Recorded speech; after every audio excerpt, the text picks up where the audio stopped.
Welcome back to Bourbon Riders, and today we're having another first pour series.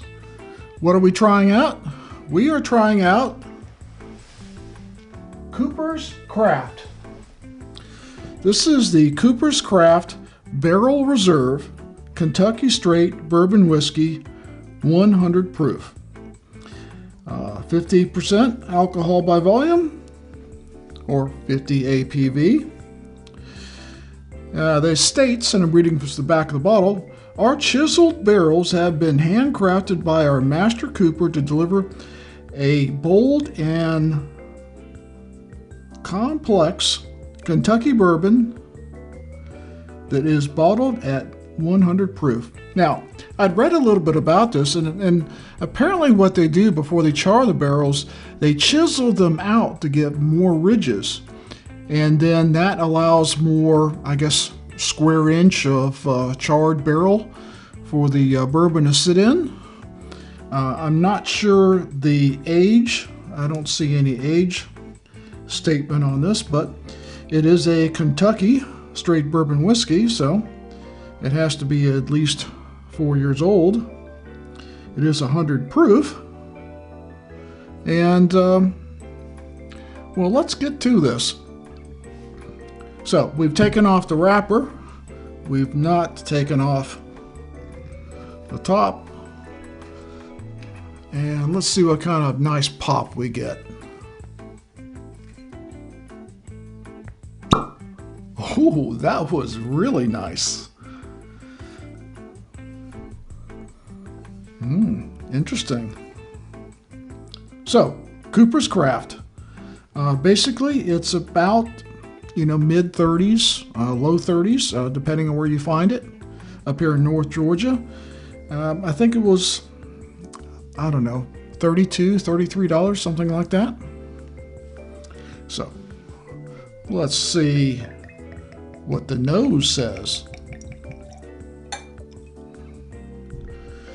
Nice looking bottle. I understand that the name is a kind of a tribute to the people that make barrels called Coopers. It is a brown-forman product, like Old Forester and several other ones.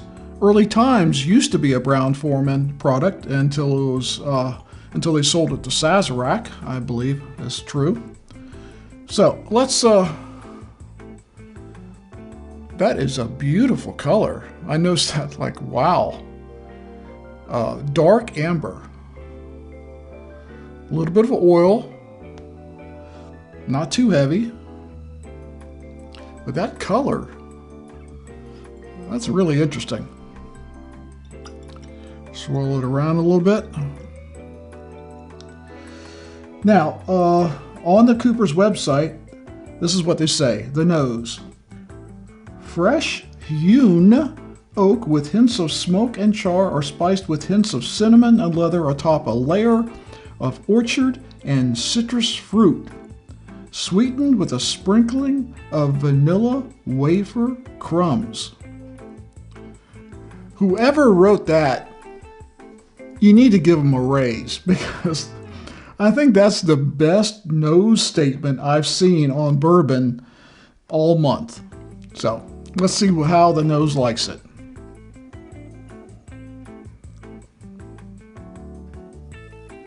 Scale of 1 to 5, I would say it's a good 4 as far as really coming out and bam.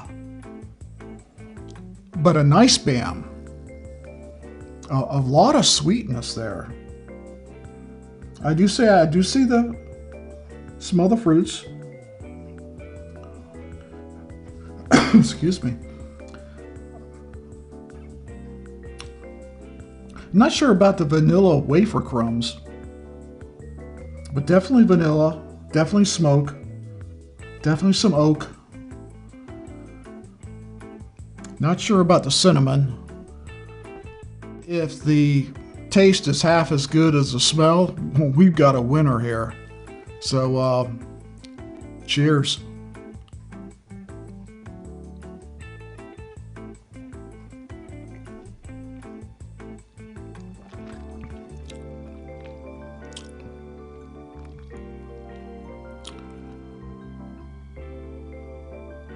Oh, wow. That is good. I did not expect that. I mean, that is way out of its price point. Brown-forman, please keep this at this price, because if people realize how good this tastes, it won't be on the shelf anymore. That has got a lot of bold flavors. And I'll tell you, there's a lot of Russell's was a good example of what I smelled with the Russell's Reserve did not transfer into the palate. The smell was different than the taste, by far. Now, I like both. I thought the Russell's is a very good spicy rye type bourbon. I'm not sure if it's the rye that makes it spicy or just the mash, but for a kind of spicy, peppery bourbon, it's good. And 10 years, it's smooth. But we're not here to talk about Russell's. We're here to talk about this. And this beats Russell's hands down. I mean, step back, Russell's. I don't even have it in here anymore. But as far as a daily sipper goes, I mean, I'd see what kind of killer stop. I'd hate to see what kind of killer cocktail this would make. A simple cocktail where you kept a lot of the bourbon flavor.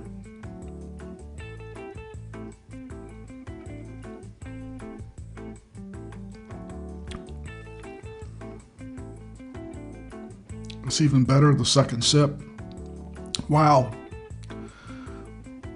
This has got the bold taste. And duh! It's got the bold taste of Old Forester 1910. But it's I think it's a little smoother. Certainly the proof is higher. But that's one thing. I didn't even think about it. Dummy. First taste, a lot of times you get that ethanol and you go and get that burn. You're going like, well, all right, it'll get better on the second taste. The 100 proof did not taste like 100 proof. It did not. I mean, my mouth was saying 90, 91, 92. Okay, it's 93. Wrong. It does not taste like 100. It really tastes like a lower proof. You get that nice, mild Kentucky hug. Some of them roll in and get strong and then roll back out. This is more like you feel it coming on and going like, yeah, I like that. Yeah, that's pretty nice. And it stays with you and dissipates very slow.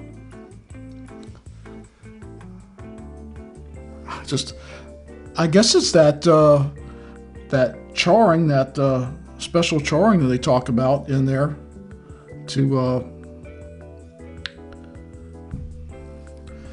get that darker color, where there's more square inch of charred oak that would color the bourbon. I'd be interested to know exactly.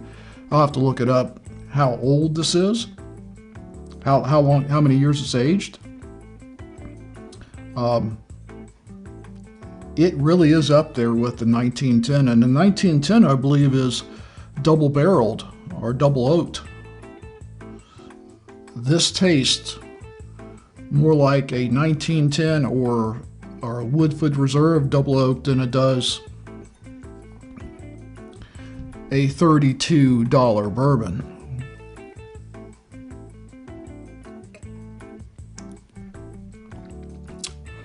Now what does Cooper say about the taste? Caramel and cotton candy coat fresh apple, pear and citrus, fruit atop vanilla wafers dusted with sharp cinnamon. Again, give this person a raise. I'm not sure about the cotton candy because I'm not a cotton candy eater. But I would say all the other stuff, it's in there. Now, I can't really identify the different fruits, but you've got those fruits in there. You've got the caramel. You definitely got the vanilla. And what I noticed as it's dissipating, I was picking up the cinnamon. Wow. So what do they say about the finish? Assertive cinnamon spice to a lingering apple and clean oak note. I don't like a real oaky bourbon, and if it's going to have oak in it, I want that kind of balanced with sweetness. Like, wow. I don't know that I've had a bourbon that had kind of a cinnamon finish before. Maple. My favorite bourbon right now is the Widow Jane Decadence, and you get that maple finish on there that just leaves you like, oh man, pancakes and syrup, French toast. Man, this stuff is great. This is like cinnamon French toast. This is so good. This is amazing. Now I'm not a big collector. I've got 20 plus different bourbons. I'm always out to try to find the next really good sipping bourbon.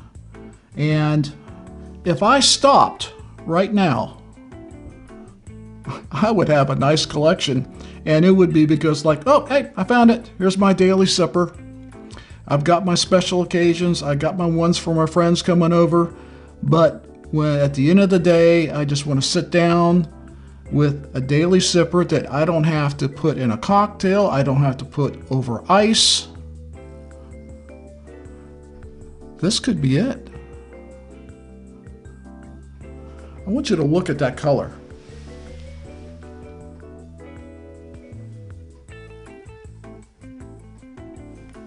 I should have saved more for you. But no, it's for me. This is wonderful. This one, I'm going to have 2 or 3 sitting on the shelf there because I don't want to run out of this. So I can't say enough good things about this. So just to be sure, I'm going to take another sip.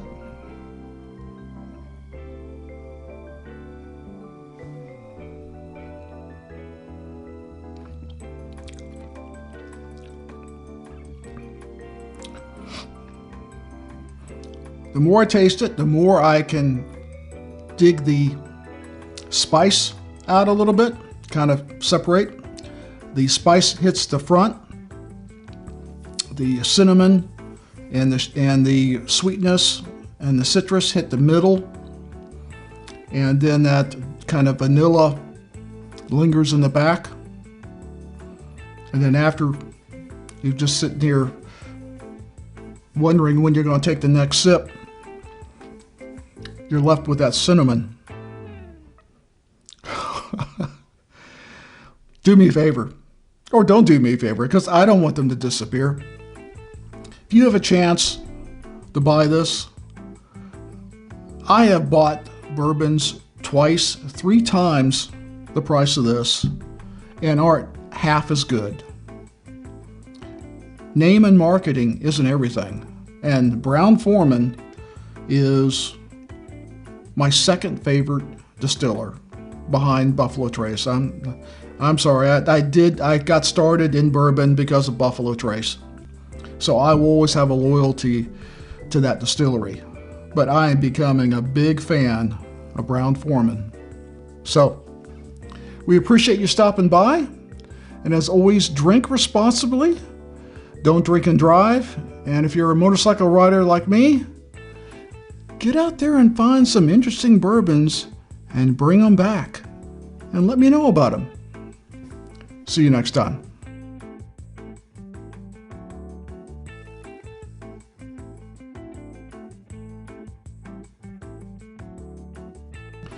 But no, it's for me. This is wonderful.